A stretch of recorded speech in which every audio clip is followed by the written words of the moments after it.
Je vais vous demander de faire un exercice particulier, de faire preuve d'imagination. Imaginez que maintenant, nous sommes dans une pièce sombre. Alors, vous pouvez éventuellement fermer les yeux si ça vous aide à imaginer. Mais dans cette pièce sombre, même si vous avez les yeux ouverts, vous ne voyez absolument rien. Mais rien du tout, c'est nuit noire. Vous ne voyez même pas votre main si vous la mettez devant votre visage, tellement il fait noir. Si vous êtes habitué à la pièce, vous saurez vous déplacer prudemment, mais quand même sans trop de difficultés.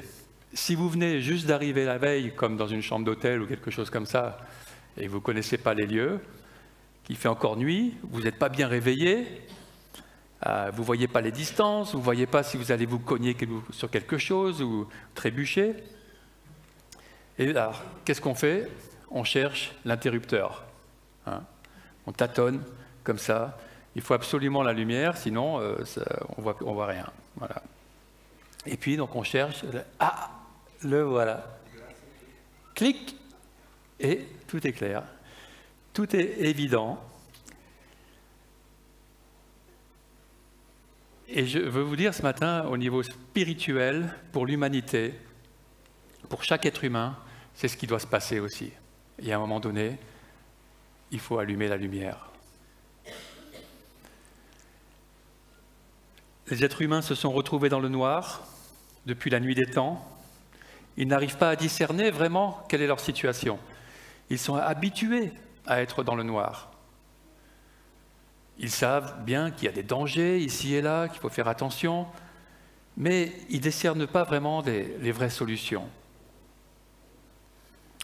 Alors, dans cette situation, on ne sait pas trop d'où on vient, on ne sait pas trop où on va.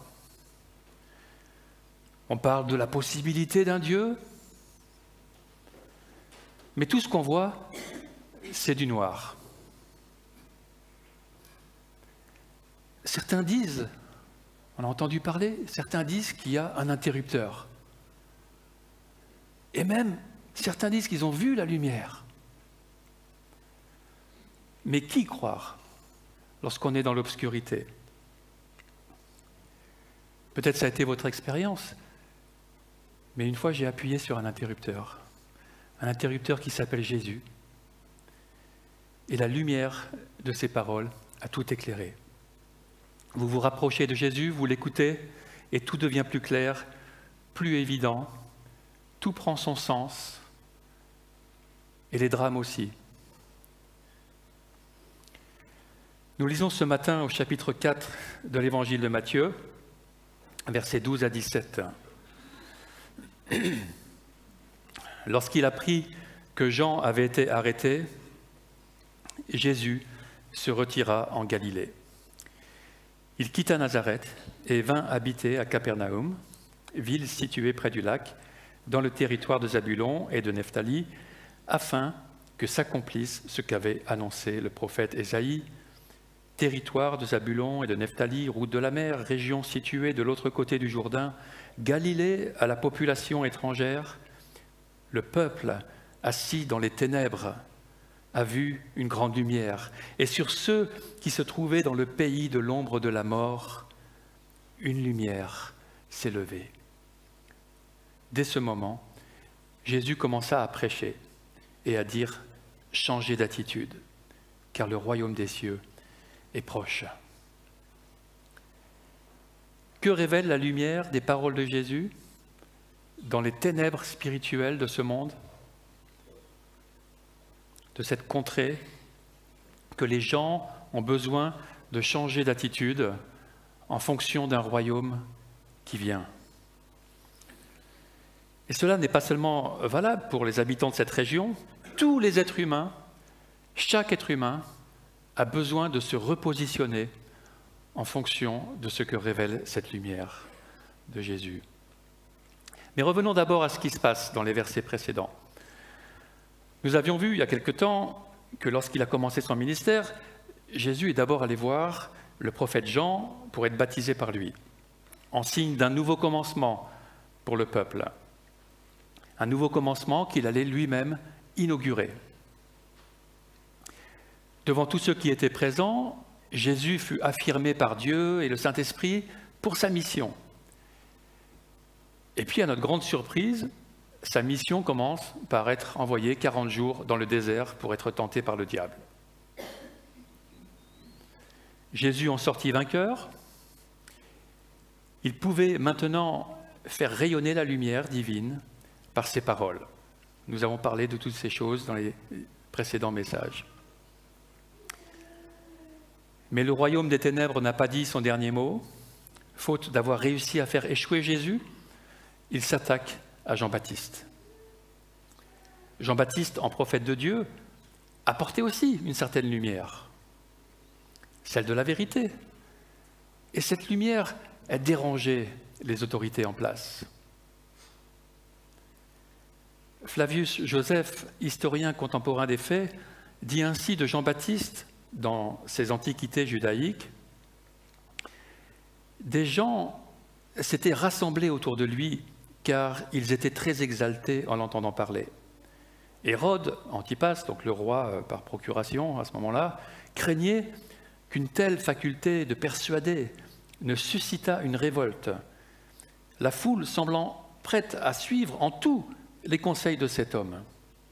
Il aima donc mieux s'emparer de lui avant que quelque trouble se fût produit à son sujet que d'avoir à se repentir plus tard si un mouvement avait lieu de s'être exposé à des périls.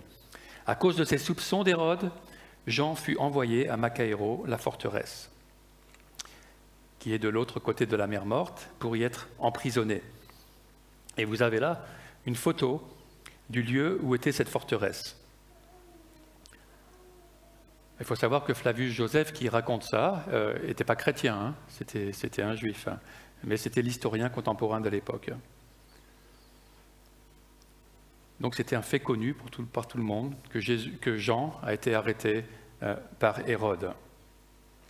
Et pour Jésus, ce n'était pas encore le temps de la confrontation avec les autorités.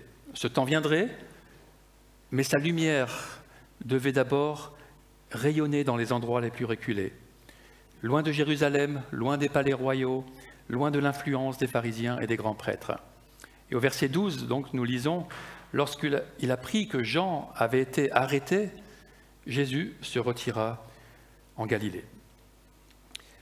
Le verset 13, commençant par « Il quitta Nazareth et vint habiter à Capernaum », il semble donc que Jésus se soit d'abord rendu à Nazareth, la ville où il a grandi. Il est possible que ce soit à ce moment-là que se passe l'épisode de l'évangile de Luc où Jésus prêche à la synagogue de Nazareth en disant que les paroles du chapitre 61 du prophète Ésaïe s'accomplissent en lui. Et à ce moment-là, les habitants qui ne croient pas cela, qui croient que c'est un blasphème, décident alors de le faire périr. Mais Jésus passe au milieu d'eux sans qu'ils puissent le saisir et se rend à Capernaum, une petite ville donc située au nord-ouest du lac de Galilée. Matthieu, dans notre texte, discerne en cela l'accomplissement de cette haute prophétie d'Ésaïe, comme quoi les problèmes rencontrés par Jésus, même s'ils apparaissent être des obstacles, forment à chaque fois des occasions pour des accomplissements prophétiques. Et ça peut être aussi comme ça dans notre vie. Des problèmes peuvent devenir des occasions de progresser, des occasions d'avancer dans le plan de Dieu pour nous. Mais les ténèbres ne peuvent pas arrêter la lumière, et c'est le cas dans cette prophétie qui se réalise, donc au verset 15, territoire de Zabulon et de Nephtali. Donc ça, c'était deux tribus du temps de Josué, deux tribus d'Israël qui étaient dans cette région-là. Route de la mer, c'était une route commerciale qui était empruntée par tous les peuples des alentours. Région située de l'autre côté du Jourdain, Galilée à la population étrangère, le peuple assis dans les ténèbres a vu une grande lumière, et sur ceux qui se trouvaient dans le pays de l'ombre de la mort, une lumière s'est levée. Donc ce territoire de Zabulon et de Naphtali, ça forme la Galilée. Nazareth se trouve en basse Galilée, dans le territoire de Zabulon. Capernaum se trouve en haute Galilée, dans le territoire de Nephtali. Et donc c'est toute la région qui est éclairée par la présence de Jésus, qui va de ville en ville. Cette région qui est méprisée par les Juifs de Judée, car il la disait quelque part comme, entre guillemets, infestée de populations étrangères, cela à cause des déportations, des populations qu'il y avait eu dans les siècles précédents, les différentes guerres. Mais nous avons vu dès le début de l'évangile de Matthieu que Dieu a, depuis le commencement, le plan de toucher positivement toutes les nations et les personnes méprisées à travers son peuple et particulièrement à travers Jésus, son Fils. Jésus, lui, il est à l'aise en Galilée. Les pratiques de la population étrangère ne le rendent pas impur, comme le croyaient les Juifs. Au contraire, c'est lui qui va apporter la pureté à tous. Cela va se faire d'abord à travers la lumière. Et nous avons là un exemple de cette dimension universelle de l'Évangile. La lumière est pour tous. Le salut qu'il apporte est offert à tous. Vous avez peut-être remarqué, le verset 16 est écrit selon une forme caractéristique de la poésie hébraïque, en parallélisme. On a deux fois à peu près la même chose en deux parties. Le peuple assis dans les ténèbres a vu une grande lumière, et sur ceux qui se trouvaient dans le pays de l'ombre de la mort, une lumière s'est levée. Très caractéristique de la poésie hébraïque, on retrouve ça tout au long de la Bible, cette forme de communication.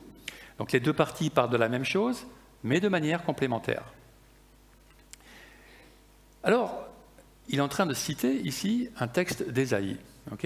On va comparer cette citation de Matthieu avec l'original qu'on trouve en Ésaïe, au chapitre 9, versets 1 ou 2, selon les versions, qui dit ceci: « Le peuple qui marchait dans les ténèbres a vu une grande lumière, et sur ceux qui habitaient le pays de l'ombre de la mort, une lumière a brillé. » C'est très semblable, mais on remarque des petites différences. On pourrait se dire que peut-être Matthieu cite ici le texte grec des Septante, mais en fait, ce texte-là est aussi très proche de l'hébreu. Alors on se dit, d'où viennent ces différences, ces petites différences, et on réalise qu'elles doivent être intentionnelles. Dans Ésaïe, le peuple marche dans les ténèbres et y habite, alors que dans Matthieu, le peuple est assis dans les ténèbres. Et il s'y trouve. En fin de compte, s'y trouve, c'est le même mot assis, mais au pluriel qui est répété. C'est dommage que la traduction ne le répète pas, c'est pas grave. Il y a certaines qui le répètent. Mais on voit que le parallélisme, du coup, est encore renforcé par Matthieu. Les deux fois, dans les deux parties, le peuple est assis. Avec cette légère modification, cela nous donne l'impression d'une sorte de paralysie qui s'est installée sur le peuple depuis la prédiction d'Ésaïe quelques siècles plus tôt.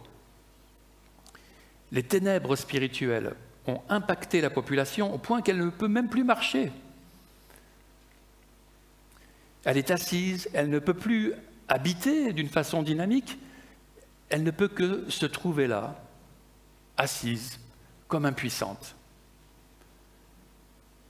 Par contre, on voit que le côté dynamique de lumière semble lui être renforcé. Elle passe de briller, qui est une dimension plutôt statique, on a une lumière qui brille, voilà, ça reste à sa place, un peu comme ça, à celle de se lever, comme l'étoile brillante du matin ou comme le soleil lui-même, cette lumière qui arrive, qui se lève après la nuit. Et dans d'autres textes prophétiques aussi, on voit Jésus qui est cet astre qui se lève pour apporter un nouveau jour, un nouvel éclairage sur la situation. Mais ce n'est pas tout. Comme dans d'autres situations qu'il a faites de l'Ancien Testament, Matthieu sait très bien qu'il la tire d'un contexte. On a peut-être du mal, 2000 ans plus tard, à réaliser cela, mais tout n'est pas écrit dans les évangiles. Tout ce qui s'est passé, tout ce que Jésus a dit ou tout ce que les apôtres ont dit n'est pas écrit. Sinon, j'ai Jean qui a dit il faudrait des bibliothèques entières. Déjà, la Bible, c'est gros. Donc voilà. Mais ceux qui connaissent le texte, la citation de Matthieu, ils savent qu'elle est tirée d'un contexte. Et peut-être d'ailleurs que ce contexte a été annoncé à ce moment-là. Le chapitre 9 d'Ésaïe dit ainsi, ce verset qui a été cité là, « Le peuple qui marchait dans les ténèbres a vu une grande lumière. Sur ceux qui habitaient le pays de l'ombre de la mort, une lumière a brillé. » Et puis ça continue au verset 3. « En effet, le fardeau qui pesait sur elle, le gourdin qui frappait son dos, le bâton de celui qui l'opprimait, tu les brises, comme tu l'as fait lors de la victoire sur Madian. Oui, toutes chaussures portées dans la bataille, tout habit roulé dans le sang seront livrés aux flammes pour être réduits en cendres. » Ça annonce donc une fin de la guerre, une fin de l'oppression qui est annoncée. Et comment cela viendra-t-il? Au verset 5, « En effet, un enfant nous est né. » Alors ça c'est, tiens, pourquoi? Qu'est-ce qui se passe? « Un fils nous a été donné, et la souveraineté reposera sur son épaule. On l'appellera merveilleux conseiller, Dieu puissant, Père éternel, Prince de la paix. » Étendre la souveraineté, donner une paix sans fin au trône de David et à son royaume, l'affermir et le soutenir par le droit et par la justice dès maintenant et pour toujours, voilà ce que fera le zèle de l'Éternel, le Maître de l'univers. Cet enfant apportera la paix. C'est un Messie, c'est le roi tant attendu, et nous savons que c'est ultimement le Christ. Les Juifs attendaient que leur Messie chasse les occupants, qu'il les délivre avec puissance de cette domination étrangère. C'est une attente qui paraissait juste à la lecture de bien des prophètes qui le concernaient. Et le temps viendra où il va juger la terre et terminer les guerres avec puissance. Mais Dieu avait prévu une venue en 2 temps de son Messie, Jésus-Christ. Et ce premier temps, c'est ce dont il est question dans notre passage, c'est d'abord pour faire la lumière sur un ennemi intérieur, encore plus dangereux que l'ennemi extérieur, et pour s'occuper de lui, de cet ennemi intérieur, avant de s'occuper du reste. Alors, quelle lumière Jésus va-t-il faire lever? Le fardeau et le gourdin dont il est question dans cette prophétie d'Ésaïe 9, dont il vient s'occuper, est-ce que, au moment où Jésus apparaît dans la Galilée, c'est les Romains qui occupent qui occupent le terrain? Alors ce fardeau et ce gourdin, est-il celui des Romains? Non. L'oppression dont il vient s'occuper est d'une nature autre. C'est une oppression qui vient de l'intérieur de chacun. Là où la souveraineté du Fils et sa paix ne sont pas encore. Alors oui, la Bible parle aussi d'une oppression spirituelle, celle du prince des ténèbres, mais c'est une oppression qui n'a d'accès dans l'être humain seulement s'il y est disposé. Ce qui crée un combat dans l'être humain, cette guerre interne, c'est avant tout son désir d'indépendance. Nous n'avons pas été créés pour être indépendants, mais notre moi le plus profond l'a désiré. Il désire être le seul maître et il fait donc la guerre à tout rival, y compris à Dieu. Notre nature égocentrique ne se rend pas compte qu'elle agit pour sa propre perte, que son désir de souveraineté est comme une oppression qu'elle s'impose à elle-même et qui l'écarte de la source de la vie. Notre nature égocentrique nous conduit donc à la mort. Quelle est la solution pour sortir de cette impasse? La réponse de Jésus à cela est résumée dans notre verset 17 de Matthieu, qui suit directement cette citation d'Ésaïe 9. Dès ce moment, Jésus commença à prêcher et à dire « Changez d'attitude, car le royaume des cieux est proche. » Ce n'est pas forcément le genre de lumière que les gens attendaient. Mais en fait, nous avons là ce qui est l'essence même du message prophétique, un appel à nous mettre en phase avec Dieu, à nous réconcilier avec lui. Cette lumière nous demande d'abord de reconnaître que nous avons mal agi. Mais c'est un message qui inclut la grâce, car on voit que Dieu invite à revenir à lui, malgré les égarements, malgré les erreurs, malgré les mauvaises attitudes. On y voit son désir d'alignement entre nous et lui, son désir de communion. On pourrait se dire, mais qu'y a-t-il donc de nouveau ou de particulier dans ce message, dans cette lumière que Jésus apporte? N'est-ce pas le message, en fin de compte, de tous les prophètes avant lui, et qui reprend d'ailleurs même exactement les mots du prophète Jean-Baptiste au chapitre 3, verset 2. C'est exactement les mêmes mots. Il disait « Changez d'attitude, car le royaume des cieux est proche ». Jésus reprend exactement la même phrase. Alors oui, il y a donc dans un premier temps une continuité du message, prêché depuis la nuit des temps par tous les prophètes, un appel à revenir à Dieu.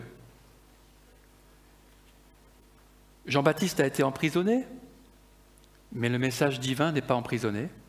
Il y a quelqu'un pour reprendre le flambeau, toujours.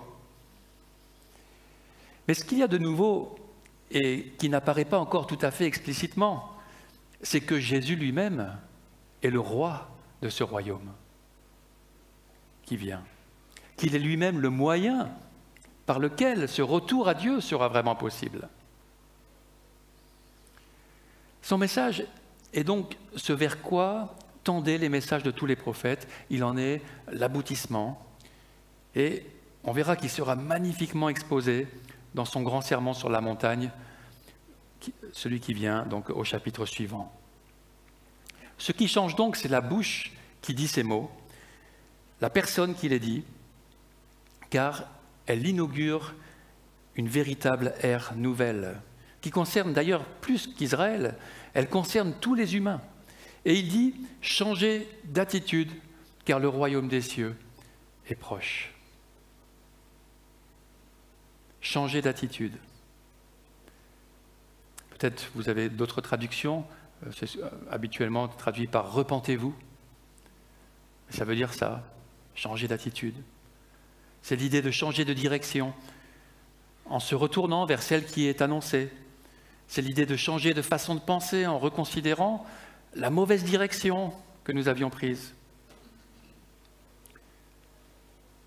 Pourquoi les auditeurs de Jésus, qui étaient principalement juifs, qui avaient donc la révélation de l'Ancien Testament, qui avaient entendu tous ces messages de retour à Dieu, pourquoi avaient-ils besoin de se repentir encore? Parce que leur attitude envers Dieu et envers ceux qui les entouraient n'était toujours pas en phase avec l'Esprit de Dieu. Ils avaient besoin de ce changement intérieur.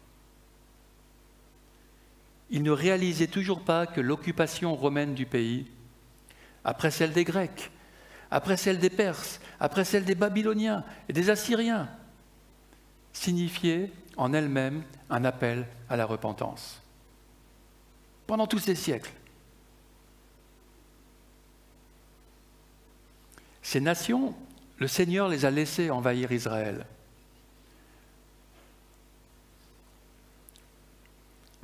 Et cela à la suite de l'idolâtrie du peuple d'Israël lui-même. Les Juifs, s'imaginant que leurs problèmes venaient de l'extérieur, n'aspiraient qu'à une libération militaire de ce joug étranger, aspirant à un Messie guerrier. Mais Jésus, le vrai Messie, il vient pour leur dire que c'est eux qui ont d'abord besoin de changer. Pas la situation extérieure, pour que le règne de Dieu prenne sa place. Cela implique que les Juifs, comme nous, comme tous les hommes, avaient une direction de vie qui n'était pas vraiment orientée vers Dieu. Leur attitude et leur comportement, notre attitude, notre comportement, n'étaient pas basés sur Dieu, mais sur eux-mêmes, sur nous-mêmes, en fonction de leur propre intérêt, en fonction de notre propre intérêt. Ils ne se rendaient pas compte qu'ils agissaient comme s'ils étaient leur propre Dieu, ne voulant en faire qu'à leur tête. Nous ne nous rendions pas compte que nous étions notre propre Dieu, à sa place, ou que nous suivions des forces qui n'étaient pas Dieu, des idées qui ne venaient pas de lui. Nous devons aussi changer d'attitude. De quoi faut-il se détourner, se repentir? De tout ce qui empêche de vivre vraiment dans le règne de Dieu. Tout ce qui n'est pas en accord avec le règne de Dieu.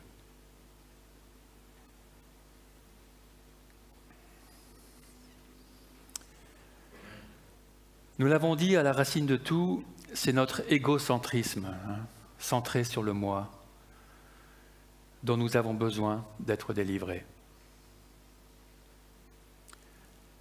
Alors que nous ne sommes que de toutes petites créatures fragiles sur la surface de cette terre, nous avons la prétention de remplacer Dieu, de prendre sa place, de vouloir être notre propre maître. N'est-ce pas ridicule quand on y pense? Et pourtant tout le monde agit comme ça. Cela se manifeste dans nos choix, dans nos aspirations, dans nos pensées. Tout est centré sur nous-mêmes et non sur Dieu. Même la religion est là pour servir nos intérêts, pour que tout se passe bien pour nous. Nous ne cherchons pas Dieu pour lui-même, mais pour ce qu'il nous apporte. C'est de tout cela dont les êtres humains ont à se repentir. Car, et c'est ce que Jésus dit ici, le royaume des cieux est proche. Nous devons redonner à Dieu la place qui lui revient. Le mot traduit par royaume peut indifféremment être traduit par règne ou royauté. On peut le voir dans les différentes versions. On peut dire le règne des cieux est proche, la royauté des cieux est proche. Et vous aurez peut-être noté que dans l'évangile de Matthieu, l'expression que Jésus emploie ici, royaume des cieux, dans les autres évangiles, cette expression qui est dans la bouche de Jésus, c'est royaume de Dieu. Alors pourquoi cela? Une explication traditionnelle, c'est que Matthieu s'adresse en particulier à des Juifs qui évitaient de prononcer le nom de Dieu par crainte de l'utiliser d'une façon inappropriée, de se rendre coupable. Il changeait donc le mot de Dieu par cieux, mais c'est bien pour parler de lui. C'est effectivement une pratique qu'ils avaient.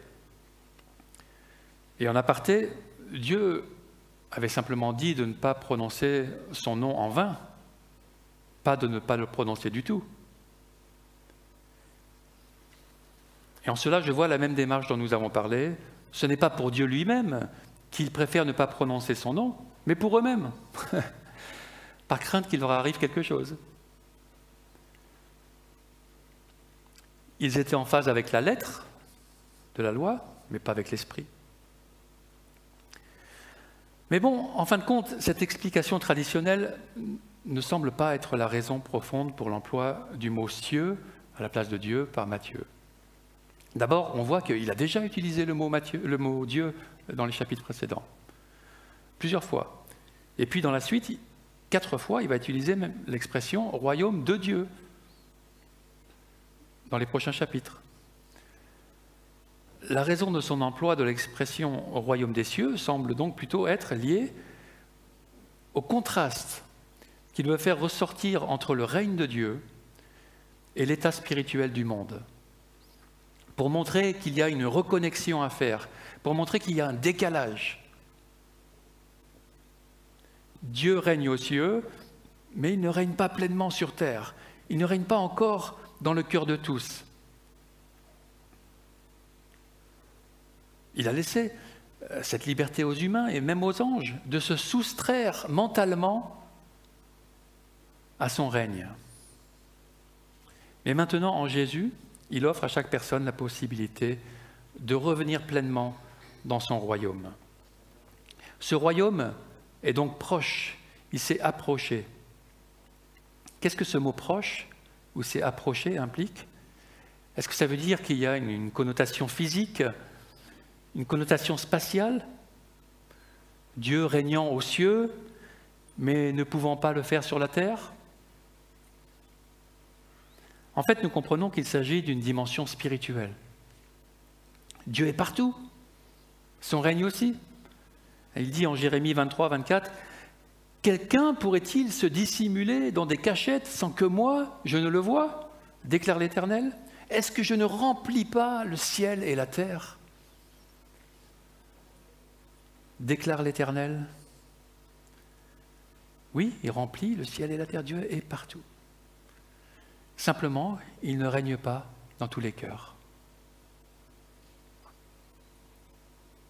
Il y a des personnes, beaucoup de personnes, qui ne l'ont pas encore accepté comme le Dieu souverain, comme le centre de l'univers qu'il est. Lorsque Jésus dit que le royaume est proche, c'est un peu comme s'il disait que Dieu tend les bras. Il le fait d'une manière spirituelle, mais aussi d'une manière physique. Car lorsque Jésus a dit ces mots, le règne de Dieu est là déjà physiquement, en sa personne. Et il sera ensuite présent en tous ceux qui se tournent vers lui. Jésus dira ailleurs, le royaume de Dieu est au milieu de vous. Il est en vous.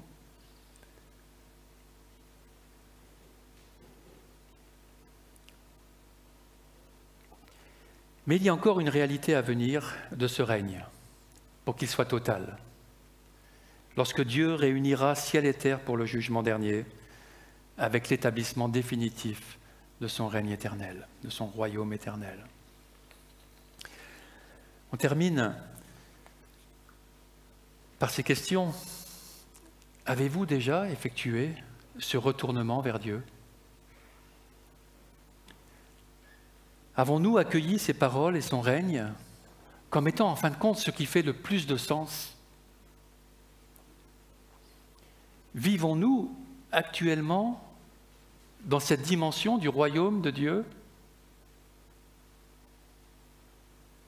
Ma vie de tous les jours est-elle déjà vécue avec Dieu en son centre?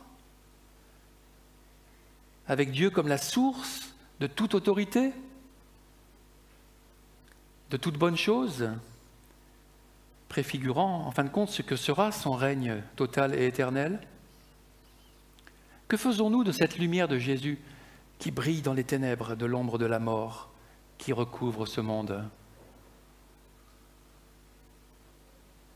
Recevons la lumière de Jésus.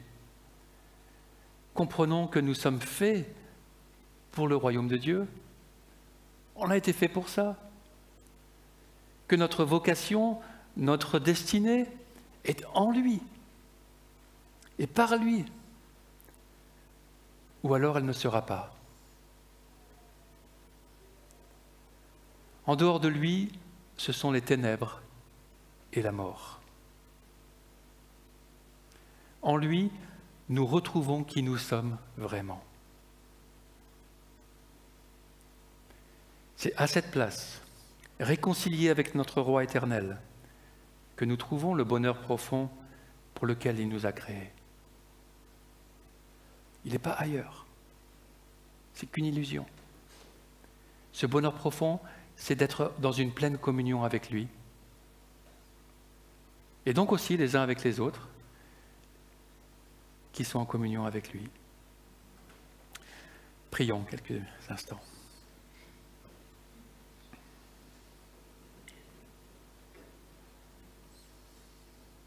Tant de ténèbres, Seigneur, dans ce monde.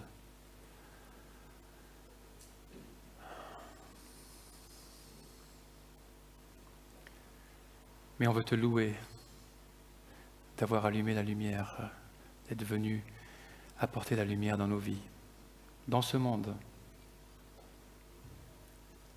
Il dit dans l'évangile de Jean, parole qui me revient maintenant, que la lumière a brillé dans les ténèbres, et les ténèbres ne l'ont pas reçue.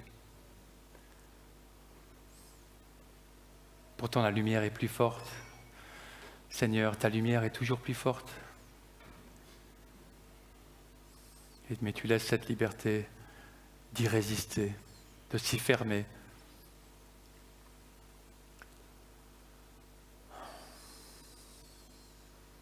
Quelle tragédie, Seigneur, dans ce monde, de ne pas s'ouvrir à ta lumière. On te demande cette grâce que, déjà pour chacun de nous ici, ta lumière nous illumine complètement, Seigneur, que tu reprennes ta place de centre, ta place sur le trône de nos vies. Elle n'appartient à personne d'autre qu'à toi.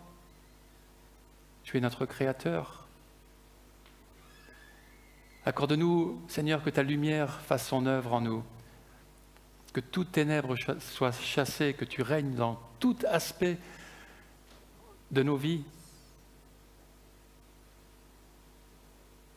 Et nous te prions de nous aider à être cette lumière que tu dis que nous sommes, maintenant que nous sommes ouverts à toi, à ta lumière, pour ce monde.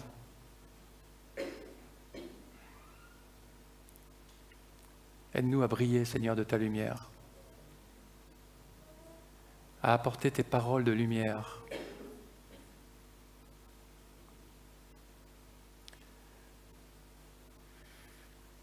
Nous te glorifions, Seigneur Jésus, dans nos vies, pour ce que tu as fait et ce que tu feras encore, pour ton règne qui vient. Amen.